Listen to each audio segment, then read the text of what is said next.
Hello everyone, welcome to our channel Brighter World. Now Kanksha here, this is your mathematics lecture. As you know, in class 8th, we are doing comparing quantities chapter, in which some topics are related there, ratios and percentage, profit and loss and discount that we have done. Now today we are going to start next exercise 9.4 that based on sales tax. Okay, what is that? Sales tax. सभी ने सुना होगा कि जब आप कोई चीज़ सामान खरीदते हैं, कुछ भी है, तो जैसे आजकल जीएसटी चल रहा है, तो उन पे कहीं ना कहीं टैक्स लगता है. जैसे भाई एक स्टेट से दूसरे स्टेट में आ रही हैं, तो हर चीज़ का टैक्स देना पड़ता है. तो अगर कोई शॉपकीपर कोई सामान लेके आ रहा है, तो वो हमें जो सामान देगा, तो वो अपने लाने का या जो भी उसे टैक्स भरना पड़ा होगा वो सारा हमें इंक्लूड करके देगा. भाई वो लॉस तो लेगा नहीं. सपोज़ दैट कि आपने चीज़ खरीदी, 100 रुपये की चीज़ खरीदी, उसकी जो कॉस्ट है, जो कॉस्ट प्राइस है वो 100 रुपीज़ है, और उसके बाद उस पर टैक्स लगना है जिसे हम होते हैं वैल्यू एडेड टैक्स, मतलब वैल्यू के अकॉर्डिंग उसका टैक्स, या फिर सेल्स टैक्स बोल देते हैं, बेचने का जो टैक्स लगेगा. Value added tax suppose that उसके ऊपर 10% लग रहा है, तो और कॉस्ट प्राइस आपके पास 100 रुपये है, उसकी शॉप ने बताया ये 100 रुपये का है, और उसमें वो टैक्स जब आपको बिल कट करके देगा, बिल इशू करेगा, तो उसमें वो टैक्स भी ऐड करेगा. अब 100 में वो ऐड कर रहा है उसी का 10% ऑफ 100, तो 100 प्लस 10/100 मल्टीप्लाई बाय 100. इसको सॉल्व करेंगे भाई, परसेंटेज का 100 डिवाइड में और ऑफ का मल्टीप्लाई, 100 to 100 कैंसिल, तो 100 प्लस 10 कितना आंसर आ गया? 110. इसका मतलब वो चीज़ फाइनली आपके लिए कितने रुपए की हुई? 110 रुपये की, 110 रुपीज़ की. ओके, शॉप पे कितने रुपए बताए थे उसने? 100 रुपीज़. 10% का उसने उसमें ऐड सेल्स टैक्स ऐड कर दिया, तो फाइनली आपको जो चीज़ पड़ी वो कितने की पड़ी? इतने चीज़ की पड़ी. मतलब आप जो भी चीज़ खरीद के लाते हो उसके अंदर टैक्स क्या होता है? ऐड होता है ऑलरेडी. ठीक है, तो इसी चीज़ के बारे में हम पढ़ेंगे कि कैसे होता है. टैक्स जो लगेगा, जो भी आपका उसकी चीज़ की जो कॉस्ट प्राइस होगी उसी के ऊपर टैक्स लगता है. ठीक है, तो आपको उसकी सेलिंग प्राइस निकालनी होती है. टैक्स अब क्या आता है? सेल्स टैक्स या वैल्यू एडेड टैक्स, कुछ भी बोल दीजिए. टोटल अगर बिल आपको जो मिलेगा वो कॉस्ट प्राइस में टैक्स ऐड करके मिलेगा. कॉस्ट प्राइस प्लस उसमें टैक्स जो होगा वो ऐड होगा, वो भी रुपीज़ में. अगर आपको कभी क्या करना है, टैक्स परसेंटेज में निकालना है, जैसे कोई भी टैक्स है कि उसकी परसेंटेज निकालो, कितने परसेंट का टैक्स लगा होगा, तो पहले वो टैक्स आपको रुपीज़ में पता होना चाहिए. फिर उसको डिवाइड करना कितने पे वो टैक्स लगा है, जितने अमाउंट पे वो टैक्स लगा होगा, जितने में आपने शॉपकीपर ने आपको बताया होगा उतने अमाउंट पे लगा होगा, और मल्टीप्लाई बाय 100 कर देंगे. तो इस कंडीशन से आप क्या निकाल सकते हैं? अपना टैक्स परसेंट निकाल सकते हैं, रेट जिसे बोलते हैं. परसेंटेज यानी रेट निकाल रहे हैं हम. ओके, अब इस पे बेस्ड कुछ क्वेश्चंस हैं. Exercise 9.3 that 9.4, some question we will do today and some we will discuss in next video. Okay, 2 part में कन्वर्ट कर रहे हैं तो ज़्यादा क्लियर होता है. ये आपकी बुक का फर्स्ट क्वेश्चन है, दैट इज़ बुक. क्या अगर कोई और भी वीडियो अनदर पर्सन वॉच करता है तो उसके लिए भी एक टैक्स के लिए बेस्ड क्वेश्चन यही है. 7% का सेल्स टैक्स लग रहा है किसी बिल पर, स्टेशनरी फॉर 450, मतलब वो टोटल बिल कितने का है? 450 का बिल बैठा है स्टेशनरी का, 7% का उस पर चार्ज लगा हुआ है. The amount of sales tax, तो यानी सेल्स टैक्स कितना लिया गया ऐसा, तो कैसे निकालेंगे आप? Which option is correct? Sales tax कितने का लग रहा है? 7%, और सेल्स टैक्स अब आपको किस में निकालना है? रुपीज़ में. बिल आपको मिला है 450 रुपीज़ का, तो सेल्स टैक्स कैसे निकलेगा? भाई जो सेल्स टैक्स लगा होगा वो इतनी कॉस्ट पे ही तो लगा होगा. ठीक है, 450% पे ही लगा होगा क्योंकि बिल इतने का था, और इसमें 7% ऐड करना है. तो सेल्स टैक्स कैसे निकलेगा? Sales tax upon bill multiply by 100. Okay, 7% ये आ गया, 7 सेल्स टैक्स हमें पता नहीं है, और 450 क्या है? हमारा बिल है, और मल्टीप्लाई बाय 100 हो जाएगा. क्लियर? अब इसको थोड़ा सा सॉल्व कर लेते हैं. कैसे? 450 मल्टीप्लाई में है, डिवाइड में है, मल्टीप्लाई में जाएगा, और 100 मल्टीप्लाई में है तो डिवाइड में आएगा, और ये सेल्स टैक्स यहाँ ऐसे ही आ गया. सेल्स टैक्स भाई फिर कैसे सॉल्व हो जाएगा? 0 to 0 कैंसिल, और इसको 2 से कट कर 5 से कट कर देंगे, एंड देन आपका आंसर कितना रहेगा? 63/2, that is 31/5. According to this option B is correct.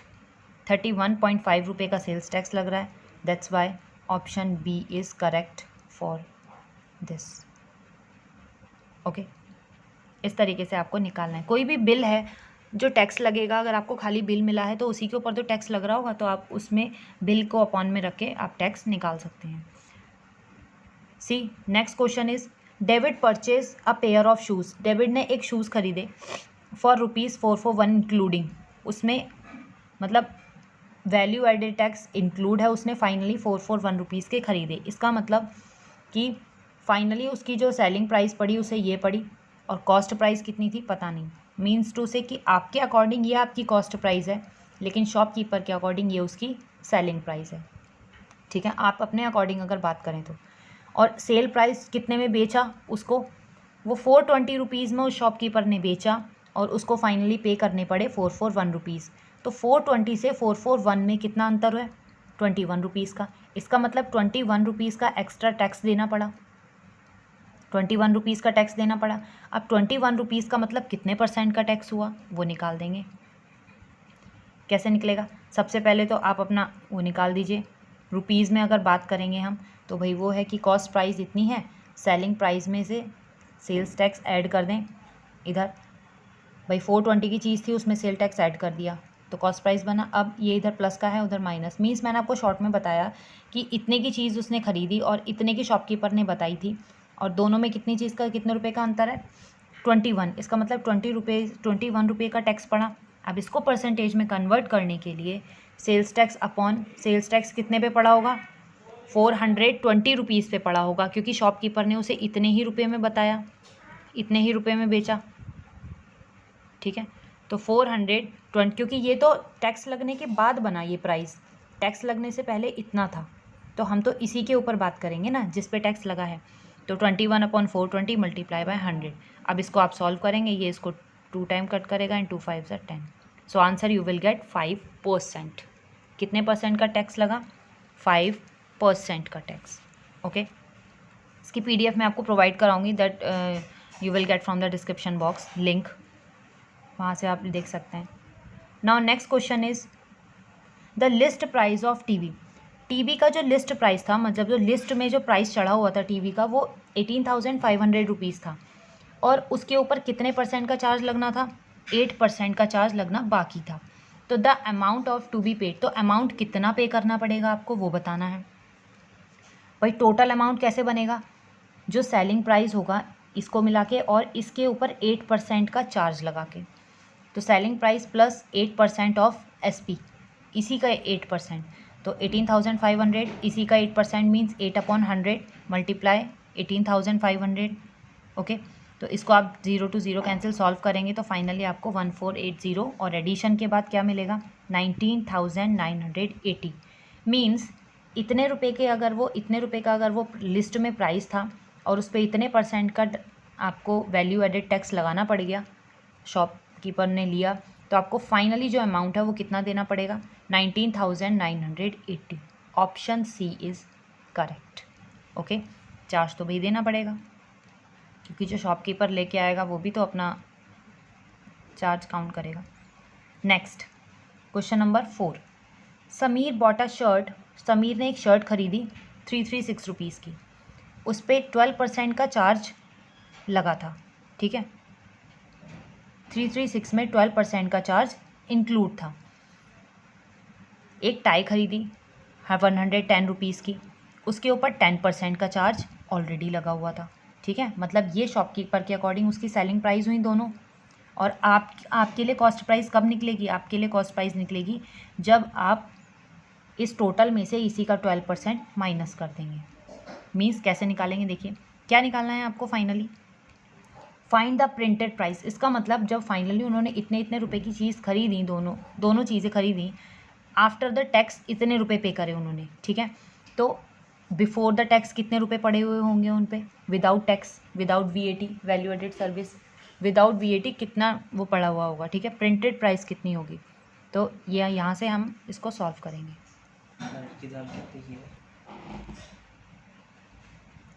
C printed price मतलब जो प्रिंट प्राइस होगा, यानी वो CP का काम करेगा हमारे लिए।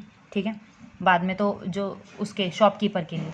तो शर्ट की अगर बात करें तो हमने इसका CP X ले लिया और टाई का CP Y ले लेते हैं। तो जो सेलिंग प्राइस शॉपकीपर के लिए बना वो कैसे बना होगा, ये उसका सेलिंग प्राइस था। शॉपकीपर के लिए सेलिंग प्राइस कैसे बना होगा, जो उसने अपनी कॉस्ट प्राइस बताई उसमें टैक्स ऐड करके बताया होगा। शॉपकीपर के लिए उसकी जो कॉस्ट प्राइस है उसमें टैक्स क्या कर दिया, ऐड कर दिया। ऐसे ही शर्ट के लिए जो भी कॉस्ट प्राइस थी उसमें टैक्स ऐड कर दिया। अब कॉस्ट प्राइस तो हमें पता नहीं, ठीक है, तो 10% और 12% ये टैक्स लग रहे हैं। अब सीपी हमने एक्स ले लिया है तो सारे दोनों सीपी की जगह यहाँ पे वाई ले लिए तो वाई पुट हो गया। ओके, एंड देन यहाँ हमने सिर्फ इसकी कैलकुलेशन करी, यहाँ से आप इसका क्या लेंगे, एलसीएम, एंड यहाँ से तो ये 100 इधर पहुँचेगा। फाइनली हमें मिल गया 112/x। भाई ये कब बना, ये टैक्स ऐड करके, तो फाइनल ये बना 112x/100 एंड देन ये बना 110/100y। अब इसको आपने सॉल्व किया, भाई 100 डिवाइड में, इसके पास मल्टीप्लाई में, ये मल्टीप्लाई में, इधर डिवाइड में।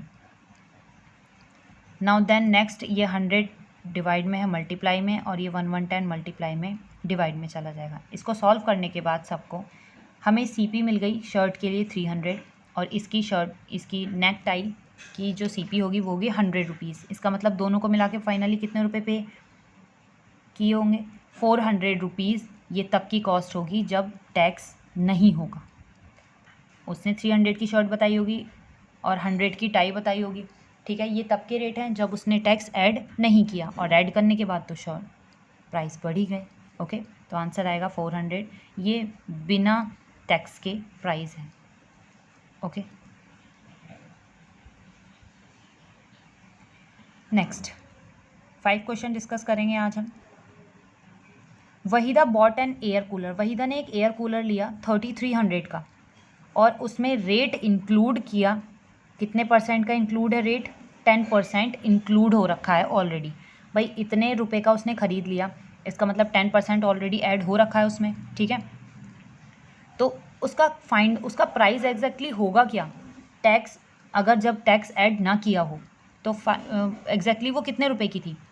तो आपके पास शॉपकीपर के अकॉर्डिंग ये उसकी सेलिंग प्राइस है, कॉस्ट प्राइस हमें पता नहीं कि पहले कितना था, टैक्स कितना है 10% का। तो जो सेलिंग प्राइस है, selling price is equal to cost price plus 10% of इसी कॉस्ट का 10% तो इसमें ऐड हुआ होगा। एंड कॉस्ट प्राइस को हम सीपी ले लेते हैं, सॉल्व कर रहे हैं, एलसीएम ले रहे हैं, 100 1 100 एंड देन 110 CP/100 आ गया। अब 100 इधर डिवाइड में मल्टीप्लाई में जाएगा और ये मल्टीप्लाई में डिवाइड में आ जाएगा और इधर बचा CP। ओके, तो इसे जब आप सॉल्व करेंगे कितना आ जाएगा, भाई 0 to 0 कैंसिल, 11 इसको कैंसिल करेगा 3 time and 300 × 10 that we get 3000 rupees. मतलब पहले वो कूलर कितने का था, 3000 का होगा, और जब उसमें टैक्स ऐड कर दिया तो वो कूलर कितने का बच गया, कितने का पड़ गया आपको, 10% ऐड करने के बाद 3300 का पड़ा। इसका मतलब एग्जैक्टली कॉस्ट प्राइस उसकी कितनी रही होगी, 3000 रुपीज़। ओके, ये कुछ प्रॉब्लम्स थी वैल्यू एडेड टैक्स या सेल्स टैक्स के ऊपर। तो इसकी फर्दर कुछ और भी हैं क्वेश्चंस, वो हम नेक्स्ट उसमें करेंगे, नेक्स्ट वीडियो में, 2 वीडियो में इनको डिस्कस कर लेंगे ना। वीडियो को पूरा वॉच करना है, अच्छे से एक एक स्टेप सुनना है, पॉज करके, तभी आपको समझ आएगा। Clear? Okay then, take care, bye bye.